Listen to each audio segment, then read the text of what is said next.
The story begins with a house. Not a mansion, just a three-bedroom with a maple tree and a mailbox that squeaked. In 2006, a young couple signed the papers and walked out holding keys and a promise. Fixed for 2 years, then the rate resets, but don't worry, home prices only go up. Their loan officer smiled, their realtor cheered, and on the block, for sale signs vanished in days. That one house is where the 2008 crash really starts, with a belief strong enough to make risk invisible. Behind that front door sat a mortgage with moving parts. The couple's income was thin, but the bank didn't mind. The loan could be bundled with thousands of others into a mortgage-backed security and sold to investors who wanted safe income. Those investors weren't just hedge funds, they were pension funds, insurance companies, banks, and towns that wanted stability. The magic trick went like this. Take a pile of risky loans, slice it into tranches, pay the safest slice first, and call it AAA. The math said defaults wouldn't happen everywhere at once. The models were clean. The world, as it turned out, wasn't. As Wall Street realized you could sell as many of these bonds as you could manufacture, the factory sped up.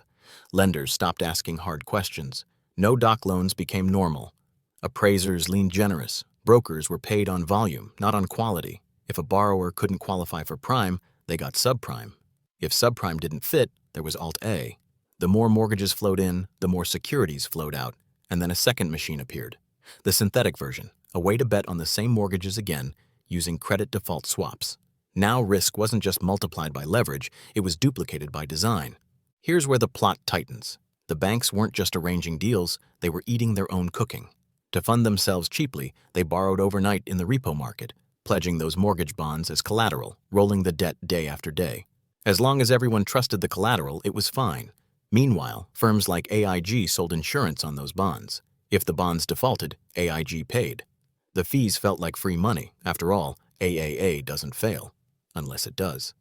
Back on our street, the couple's teaser rate reset. Their payment jumped. Multiply that by millions, and you get the sound the system started to make. A creak you can feel in the floorboards. Defaults rose first in the weakest loans, then rippled outward. Because mortgage bonds were built from thousands of loans, small cracks turned into big question marks. Which bonds were toxic? Which were merely bruised? Who was holding what? Ratings fell. Haircuts in repo rose. Suddenly, the collateral that made cheap funding possible looked suspect, and banks faced a painful choice. Sell at fire sale prices to raise cash, or hold and pray. Many sold. Prices plunged not just because risk was high, but because everyone needed money at once. When the price of the thing you use for funding starts falling, panic learns to sprint. Bear Stearns went first, crippled by short-term funding that refused to roll. Then Lehman Brothers, more leveraged, more entangled, couldn't find a buyer or a lifeline. The morning after its bankruptcy, finance discovered how interconnected it had become. Money market funds broke the buck. Commercial paper froze. Firms with payrolls to meet couldn't roll their routine funding. The problem wasn't abstract anymore. It was visible in factories idling and shipments stuck. We like to think crises are about greed or stupidity. They're also about timing, borrowing short to lend long, and about confidence that can vanish in an afternoon. And then there was AIG. The insurer that sold protection on mortgage bonds didn't have to pay as long as those bonds kept their ratings. When downgrades hit, AIG owed cash collateral it didn't have. It wasn't a classic insurance claim, it was a margin call. Without a rescue, the dominoes wouldn't stop with one bank. They would flatten pensions, municipal funds, and the pipes of global trade. That's why the government stepped in with TARP for capital. The Federal Reserve opened emergency facilities, and a new phrase entered the common tongue: quantitative easing. The central bank would buy treasuries and mortgage bonds, providing the world with the dollars it couldn't pry loose from frozen private channels. Did mistakes happen? Plenty. Ratings agencies trusted models that assumed house prices don't fall everywhere at once. Banks warehoused risk they didn't fully measure. Regulators watched an unregulated shadow bank system borrow short against complex collateral. Borrowers reached for houses they couldn't carry once the teaser ended. But if you strip the drama to its frame, the mechanism is simple. A bubble built on cheap money and belief burst. Leverage turned losses into a cascade. Short-term funding turned fear into a run. Why it matters now is not because history repeats perfectly, but because its mechanics rhyme. Interest rates are higher. That changes what safe means. A long-term bond that looked boring when yields were near zero can produce big paper losses when rates jump. If you don't have to sell, you can wait for maturity. If depositors leave fast or lenders demand cash, you don't get to wait. We saw a modern echo when regional banks with concentrated uninsured deposits met securities marked far below par. Social media replaced sidewalk lines. The physics didn't change. Housing isn't at 2006 levels of frenzy, but commercial real estate funded on short maturities faces its own reset math. Private credit that grew in the shadows now meets a world where money is no longer free. Corporations that refinanced at ultra-low rates stare at a refinancing wall with coupons they haven't paid in a decade. And beneath it all is the same question that decided 2008, who funded with assumptions and who funded with time. There were heroes too, even if they wore spreadsheets instead of capes.